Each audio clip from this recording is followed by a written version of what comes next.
I'm Corey Dutton and I'm a private money lender. Today I'm going to give you some hard money 101. Today I'm going to talk to you about 7 ways to get yourself in trouble with a hard money loan. Hard money loans can be great. They can make real estate investors a ton of money. But if you're not using those loans properly, they can get you in a lot of trouble. Let's talk about some ways, 7 ways, in fact, that hard money loans can get you into trouble.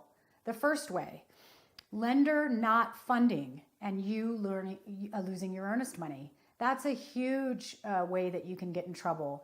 You go to this lender, you're depending on this hard money lender to fund your loan by your deadline, or you're going to lose your earnest money. The lender drags their feet, they waste a ton of time, and then maybe they even decline your loan. You're going to lose your earnest money. That's a huge risk, and that could get you in trouble. So make sure you're aware of that when you engage a hard money lender on a transaction that you need to close quickly. Number 2, paying upfront fees such as appraisal fees, inspection fees, attorney fees, all these upfront, and then never getting a loan. That's a really fast way to get yourself in trouble with a hard money loan, particularly if you're going out to multiple lenders trying to get a loan and each one of them wants an upfront fee. You can really get yourself into trouble quickly with paying upfront fees to hard money lenders. Number 3, getting involved with a predatory lender. Let's face it, there's a lot of hard money lenders out there that just want to own your property. Their intent is that you will default on your loan or that you will make some sort of mistake and fall behind on your payments, and they'll foreclose on that property and they'll take it back. They'll make all the profit. There are a ton of private money lenders out there that are predatory. That's one reason why you should be dealing with a licensed private money lender. Do not mess with these people out there that are, oh, I'll lend you money, because guess what? Those people are going to be the most predatory. Let me give you 2 examples. I know a borrower, she was doing a flip. She wrote this loan. She had this loan with a hard money lender for 90 days. He didn't give her any copies of the loan documents at closing. It was a 90-day loan. And if she went over by 1 day, let's say she didn't pay that loan off within 90 days, on day 91, she got slapped with a $15,000 fee. So guess what? That lender just goes out and buys himself a new car. Great, good for him. And then he's going to foreclose on your property. Let me give you another example. I had another borrower that she borrowed money from an unlicensed private money lender that was in her real estate club on a flip. Same lender, same type of scenario. She gave the borrower a hard money loan. Oh, handshake through the Salt Lake RIA. She's not licensed. Good example. Guess what? 90 days goes by and this woman slaps her with 2 points a month, or 2 percentage points of the loan amount per month. On this loan, it was $5,000 a month she was paying in extension fees. So read the fine print and watch out for predatory lenders like in these examples. Number 4, not having a solid exit plan. You've got to have multiple exit strategies on these loans because these are short-term loans and they're high interest rates. If you don't get your exit strategy, let's say you don't sell the property in the time that you think you're going to sell it. Let's say your exit strategy is to refinance the loan with another loan and you can't get that loan.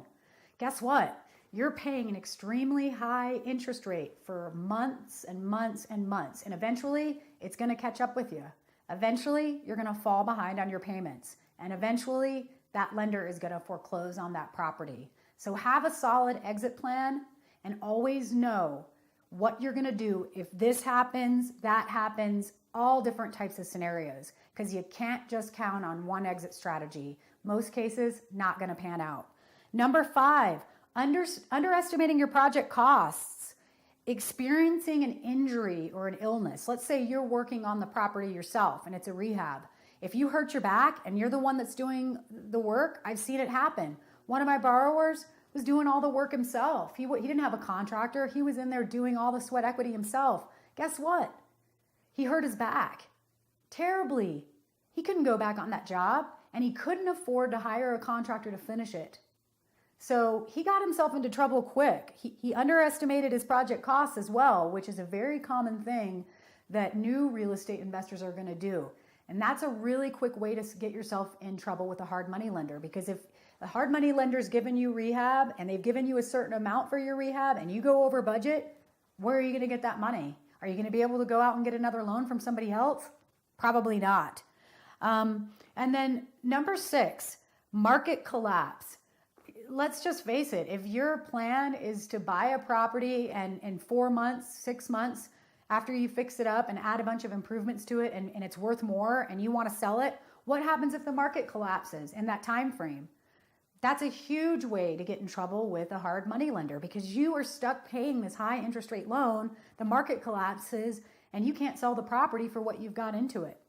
That's a huge way to get yourself in trouble with a hard money lender. And then finally, number 7, don't get in too much debt. This is called over leveraging yourself. Leverage is debt. That's what that term means. So if you're over leveraged, it means you have too much debt. I've seen borrowers take out a first, a second, and a third mortgage on a property to get it purchased and rehabbed. And then guess what? They're paying the interest payments. Interest payments are high, beginning to stack up. And then all of a sudden, before they know it, all the debt, that first, that second, that third, borrowed some money from Aunt Sally as well. Before you know it, guess what? With the interest, the fees you've paid to the hard money lender, probably not going to be a lot of profit there for you.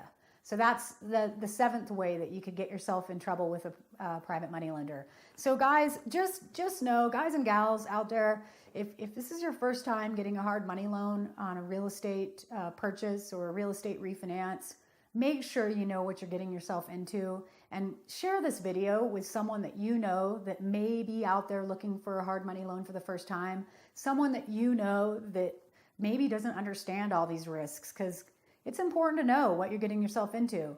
Like I said, you can make a ton of money using hard money loans in real estate, but you can also get yourself into a lot of trouble.